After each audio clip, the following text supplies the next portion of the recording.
한덕수와 단일화, 김문수 압박한 쌍권 수사를 받는다. 왜? 쌍권, 권영세, 권성동 수사를 받고 있다고 합니다.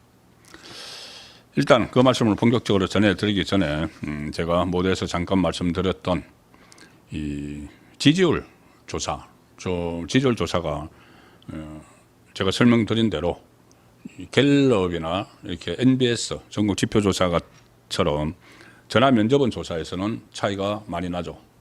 그런데 ARS 자동응답 조사에서는 차이가 7%, 8% 이렇게 납니다. 그 이유는 제가 이 설명을 드렸었죠.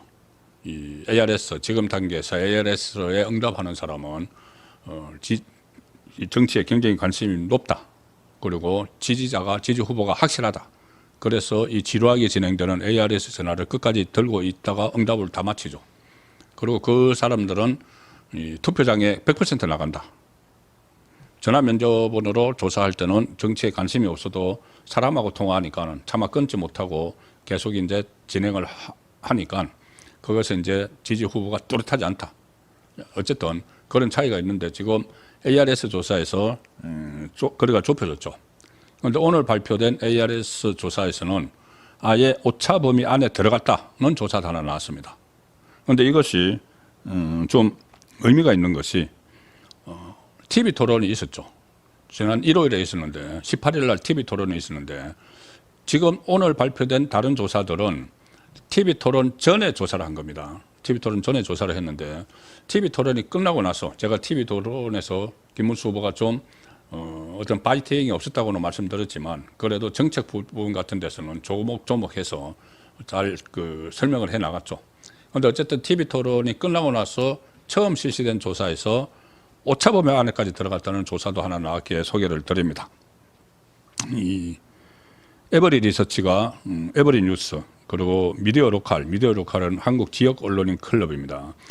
의뢰를 받아서 지난 19일, 그러니까는 18일 날 그 토론회가 있었고 그 다음 날 월요일 날 어제죠.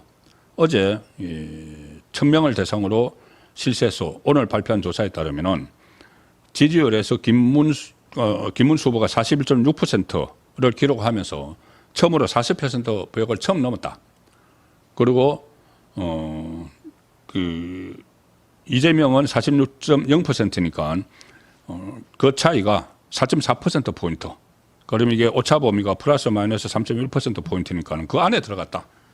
오차 범위 안에 들어갔다는 조사도 지금 하나 나왔습니다. 연령별로 70세 이상 고령층에서는 김문수 후보가 오히려 56.1%를 얻어서 이재명을 압도적으로 제쳤다. 36.7에 거친. 그리고 대전, 세종, 충청 지역 이 캐스팅 보트라고 하는데 여기서도 이재명, 김문수 거의 비슷한 이런 상황이 펼쳐지고 있다는 겁니다. 물론 다른 조사에서는 이렇게 근접하지 않았다는 조사도 있지만 ARS 조사 그리고 TV 토론 바로 다음 날 한 조사이기 때문에 상당히 유의미하다는 말씀을 드리고 또 비슷한 조사가 오늘 뉴시스 의뢰로 에이스 리서치가 18일, 19일 조사를 했습니다. 그러니까 18일 날 저녁 8시에 토론회가 있었기 때문에 18일 토론회는 18일 조사에서는 반영이 안 됐지만 19일 조사에서는 그게 반영이 되니까 절반 정도 반영이 됐죠. 여기도 보면은 지지율이 김문수 후보가 올랐습니다. 이재명 지지가 50.6, 김문수 지지가 39.3, 그러니까 약 10%포인트 정도, 11.3%포인트인데, 직전 조사에서는 격차가 17.9%였습니다. 이재명, 김문수 격차가 17.9인데, 이게 11.3으로 줄어들었다는 것이죠. 그래서 이 상승세를 타고 있다는 내용은 충분히 알 수가 있습니다. 이 상승세의 속도가 얼마나 빠른지. 그리고 또 갤럽 조사나 이렇게 MBS 조사처럼 이 전화 면접원 조사의 격차도 같이 좁혀지면은 상당히 의미가 있을 텐데 지금 현재로는 어쨌든 ARS 조사에서는 굉장히 치고 올라가는 그런 흐름을 읽을 수가 있습니다. 원래 이렇게 처음부터 이렇게 올라갔으면은 쫙쫙 그 상승을 해서 이미 골든 크로스를 기록했을 수도 있습니다. 이재명의 지지율을 앞서는. 그런데 그렇지 못한 이유 중에 하나가 바로 이렇게 어려움을 겪은 이유 중에 하나가 강제 단일화 파동이었죠. 강제 단일화 파동.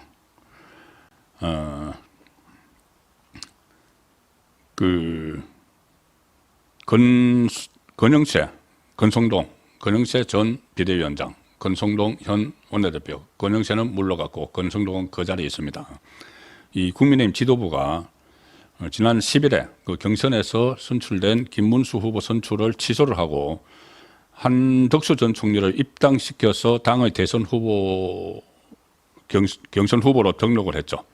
그런데 이 대선 후보를 김문수에서 한덕수로 교체하기 위한 당원 찬반 투표가 실시됐는데 한밤에 그것이 부결이 됐습니다. 부결이 돼서 다시 김문수 후보로 확정이 됐죠. 이 과정에서 상당히 많은 이탈이 생겼습니다. 홍준표, 가장 대표적인 홍준표 전 대구시장이 지금 하와이로 날아가 버린 것도 물론 이 경선에 사실상 불복을 하는 거죠. 불복을 하고 불만을 토로를 하고 있지만은 내세우는 명분은 이게 사기 경선이었다. 사기쳤다. 이야기까지 했죠. 사기 경선이었다. 왜? 이게 다 한독수에게 주려고 쌍건, 권영세, 권성동이 따놓고 경선을 실시를 했고 김문수 후보가 경선에서 1등을 하자마자 바로 가서 빨리 단일화하라고 막 재촉을 해서 거기에 대해서 김문수 후보가 반발을 하고 하면서 이게 흥크러져 버렸다. 자, 그 상황에서 많은 사람들이 또 국민의힘 의원들도 한독수를 지지했던 의원들은 지금 또 손을 놓고 있다는 이야기까지 막 들리고 있는 상황입니다. 자, 그래서 지금 이렇게 어려움을 겪고 있는 이유 중에 하나는 쌍건 지도부가 너무 무리하게 막 강제로 단일화를 밀어붙이는 바람에 뭔가 본인들이 목적이 있었겠죠. 뭐 당권의 목적이 있었든지 그렇기 때문에 지금 그 김문수 후보가 상당히 어려움을 겪고 있다. 심지어 권성동은 김문수 후보에게 그 알량한 그 대선 후보 자리를 지키려고 뭐 어쩌고 이야기를 했죠. 당원들이 뽑은 후보를 그렇게까지 폄하를 했습니다. 그 과정에서 또 감정 싸움도 일어나고 했는데 이 두 사람이 경찰의 수사를 받고 있다는 것이 오늘 보도가 됐습니다.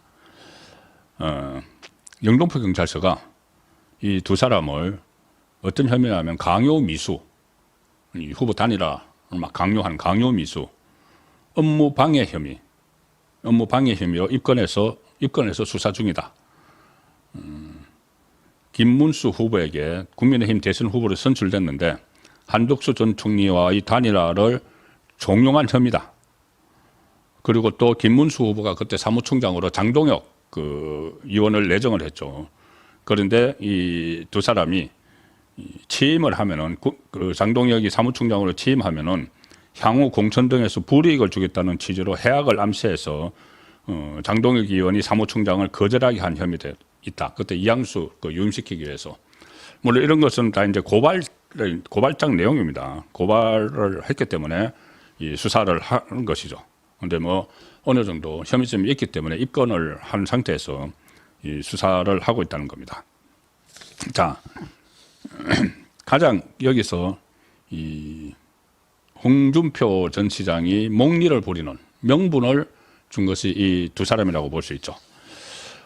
지금 조금 전에 제가 시작할 때 말씀드렸지만은 하와이에서 아직도 소위 말하는 특사단, 하와이 특사단이 지금 자정 1시간 넘은 시간인데 지금도 홍준표 전 시장과 만나고 있다는 이야기가 지금 계속 들어오고 있습니다.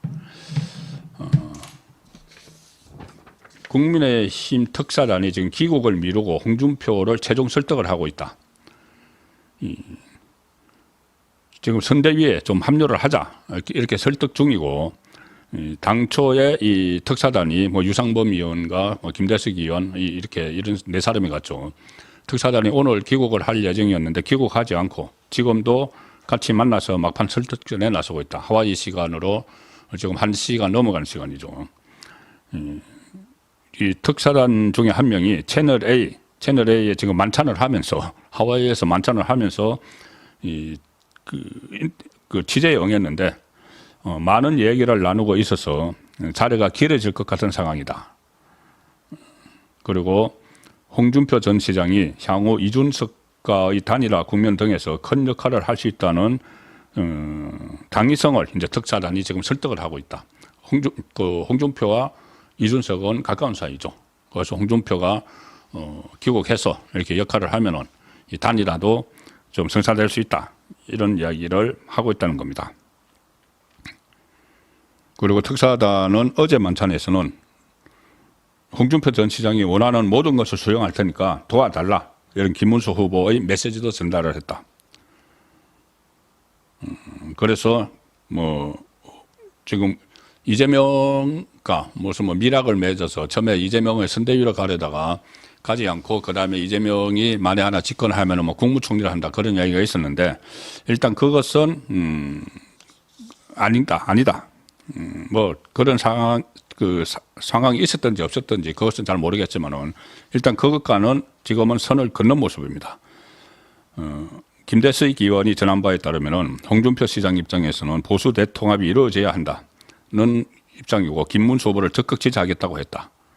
그런데 오늘은 이 홍준표의 선대위 합류 그리고 이준석과의 단일화의 역할을 지금 당부를 하고 있다는 내용이고 이 특사들은 내일 이제 하와이에서 마치고 내일 오후쯤 한국에 와서 이 갔다 온 결과를 발표를 할 예정인데 제가 어제 말씀드렸다시피 가장 좋은 것은 이 같이 손잡고 귀국을 해서 하나의 그 멋진 장면을 인천공항에서 좀 담고 그러면은 선거 분위기를 바꾸는데도 굉장히 큰 계기가 될 텐데 그것은 지켜봐야 될 것 같습니다. 오늘 또 이것도 화제가 됐죠. 홍준표 전 시장이 이제 SNS에서 정치 포스팅을 하지 않겠다. 그러니까 정치 이야기는 하지 않겠다고 했는데 정치 이야기가 아닌 것 같은 정치 이야기를 했습니다. 뭐라고 썼냐면은 오늘 그 특사단하고 막판에 해동하기 직전에 글을 올렸는데 페이스북에 빠삐용 주제가 영화 빠삐용 주제가 바람처럼 자유롭게 이 영상을 올렸다고 합니다. 해동 직전에 이 바람처럼 자유롭게 영상을 올리면서 이렇게 썼습니다. 바람처럼 자유롭게 악마의 섬을 탈출한 빠삐용처럼 이렇게 적었습니다. 그래서 또 정치권에서는 악마의 섬을 탈출한 빠삐용 바람처럼 자유롭게 그러면은 국민의힘이 악마의 섬이란 말인가? 지금 국민의힘에서 은퇴하겠다고 이야기를 했으니까 국민의힘이 악마라는 말인가? 그리고 본인이 빠삐용인가? 아니면은 이 정계 은퇴를 선언을 했었으니까 정치권을 아예 그냥 악마의 섬이라고 하고 본인을 빠삐용에 비유한 것인가? 이런 말까지 나오는 것이죠. 그래서 이 여러 저는 해석이 나오는데 어쨌든 아마 내일 귀국을 하면은 이 결판이 날 것 같습니다. 어떤 상황인지. 요즘 이 국민의힘 안에서 좀 진짜 변했다. 김문수 후보 제일 처음 말씀드린 김문수 후보의 그 어떤 그 태세 전환 이거 말고 그런 평가를 받는 사람이 안철수죠. 안철수 의원이 원래 단일화 이런 걸 하다가 이 본인이 단일화 많이 해서 많이 양보했죠. 그때마다 대선하면 뭐 돕지도 않고 그렇게 했는데 이번에는 경선에서 탈락하고 나서 적극적으로 김문수 후보를 돕고 있습니다. 그래서 많이 달라졌다. 근데 그것뿐이 아니고 심지어 이준석과 안철수 하면은 악연 서로 치고받고 나이 많은 안철수에게 안철수 씨 이렇게 부르고 과거에는 욕설도 하고 이준석이 그렇게 했죠. 그런 사이인데도 이 안철수가 이준석을 끌어들이기 위해서 뭐 러브콜을 보내고 있다. 국민의힘에서 받은 상처 잘 안다. 뭐 이런 식으로 다독이고 있다는 거죠. 뭐 받은 상처보다 본인이 소동 부린 게 더 많은데 어쨌든 지금은 이제 끌어들이려고 이준석에게 만나자. 만남을 제안한다. 서로 허심탄회하게 얘기 나누자. 자, 후보 일정과 시간에 저는 전적으로 맞추겠다. 오늘 이런 얘기까지 했다고 합니다. 이 하나의 원팀을 만들기 위해서 국민의힘 안에서 여러 가지 시도들이 일어나고 있습니다. 자, 이것이 좀 시너지를 받아서 확 치고 올라가고, 그 반대로 이재명은 요즘 여러 가지 설화, 그냥 설화가 말실수가 아니고 본인의 인식이 경제와 관련된 인식이나 이런 것이 그리고 북한과 관련된 김정은과 관련된 이런 인식이 잘못되어 있다는 것을 확인시켜주는 이 설화들이 막 잇따라 일어나고 있습니다. 자, 그렇게 되다 보니까는 이재명이 이렇게 그런 것들로 인해서 계속 가라앉고 김문수 후보가 좀 이렇게 힘을 모아서 올라가면은 이 반전도 일어날 수 있다는 생각이 듭니다.